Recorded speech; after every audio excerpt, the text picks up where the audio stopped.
여러분 안녕하십니까? 7월 넷째 주 남해안 뉴스입니다.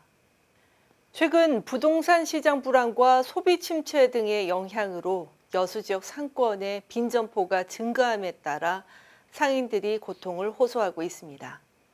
현장 취재 직접 다녀왔습니다. 폐업 점포가 급속히 늘고 있고 비어있는 기간이 장기화되면서 임대 매매 안내 문의부터 비어있는 점포들을 쉽게 볼 수 있습니다. 1층부터 3층까지 비워진 건물은 생기를 잃어버린 듯 을씨년스럽기까지 합니다. 아마 코로나 이후로 22년도 후반부터, 그러니까 이제 후반이 아니라 중반쯤 이렇게 하나둘씩 빠져나간 것 같아요. 가게들이.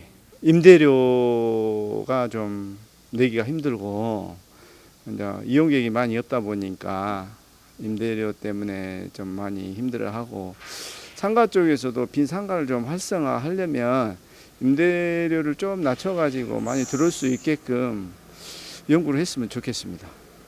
24년도는 더 힘든 것 같고. 한 점포에 3곳의 부동산 중개소 임대 문의가 붙은 곳도 있습니다.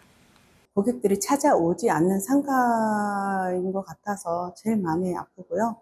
어떻게든 지금 다시 고객들이 다시 저희 찾을 수 있는 호흡 상가가 되기 위해서 지금 많은 노력들을 하고 있습니다. 청년 문화 마을, 저희가 지금 선정이 돼서 청년들과 함께 지금 할 수 있는 와인 축제라든가 그런 모든 것들을 계획하고 있고요.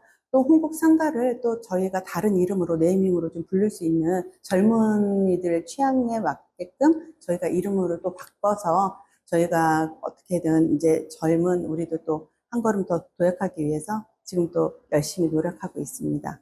일부 상권 건물주들도 임대료를 수년째 동결하거나 임대료를 깎는 등 세입자를 지키고 새로운 세입자를 구하기 위해 안간힘을 쓰고 있지만 상황이 쉽지 않습니다. 한때 불야성을 이루던 상권은 골목은 물론 대로변까지 문을 닫은 점포들이 속출하는 상황에 지원 대책을 요구하는 목소리가 커지고 있습니다. 남해안 뉴스 이소영입니다.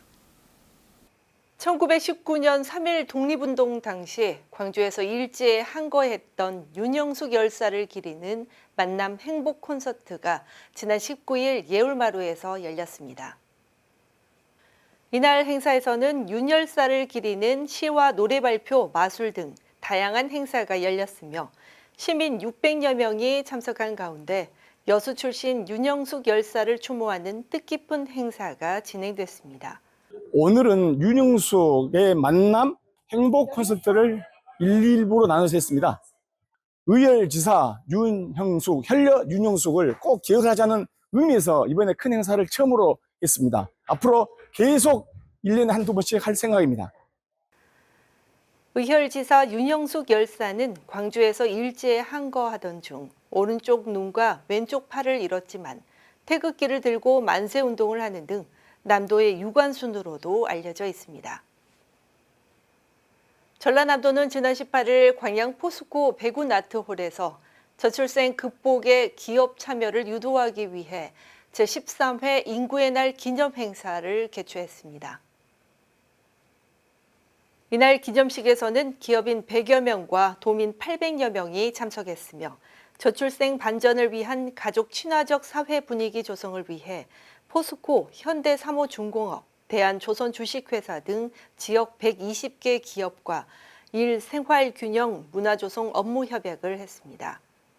전남도는 출생수당과 전남형 만원주택, 외국인 종합지원센터 등 인구 정책에 관한 20개 핵심 과제를 담은 인구 대전환 전남 프로젝트를 본격적으로 추진할 예정입니다.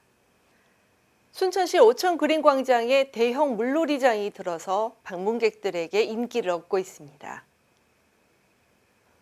오는 9월 1일까지 오천그린광장에 대형 워터캐슬, 슬라이드, 에어풀장 등 다양한 시설을 갖추고 12세 이하 어린이들이 무료로 이용할 수 있는 어린이 물놀이장 오천 워터 아일랜드를 개장 운영합니다. 시는 안전하고 즐거운 물놀이장을 위해 철저한 안전 검사를 거쳐 오전과 오후 각 400명씩 이용객을 수용할 수 있도록 했으며 각 구역에 안전관리 요원을 배치하고 응급 상황 대응을 위한 의료센터를 운영합니다. 광양시 장애인 체육회와 포스코 GYR테크 장애인 고용공단이 지난 22일 장애인 체육선수 채용과 안정적 취업 지원을 위한 업무 협약을 체결했습니다. 이번 협약에 따라 광양시 장애인 체육회는 장애인 체육선수 추천과 채용 후 사후 관리를 맡고 포스코 GYR테크는 오는 8월 1일 장애인 체육선수 7명을 채용하기로 했습니다. 아울러 한국장애인 고용공단은 근로를 감독하고 선수의 근로를 지원하는 서비스를 제공할 예정입니다. 광양의 한국 불교와 전통 문화의 아름다움을 느낄 수 있는 특별한 박물관이 마련됐습니다. 지난 20일 광양 불암사는 불암사 유물전시관 개관식을 진행했으며 스님과 불암사 이사장을 비롯해 광양시장과 시의회 의장 등 200여 명이 참석했습니다. 이날 개관한 유물전시관은 삼국시대부터 조선시대에 이르기까지 다양한 유물들을 상설 전시하고 있습니다. 고흥군은 지난 19일 두 지역 살아보기 주말에 고흥에 고흥스테이 준공식을 개최했습니다. 군은 그동안 폐건물로 방치된 구 한전사택을 매입하고 내부 공간 리모델링과 외부 환경 정비 등을 통해 12세대를 갖춘 아늑한 주거 공간으로 재탄생시켰습니다.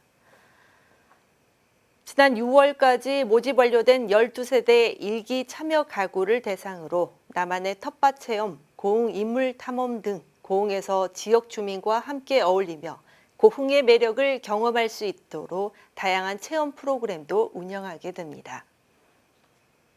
장마가 소강 상태에 접어들면서 무더위의 기세가 더 강해졌습니다. 여름철 건강 관리에 힘써주시기 바랍니다. 이상으로 7월 넷째 주 남해안 뉴스를 모두 마치겠습니다. 함께해 주신 여러분 감사합니다.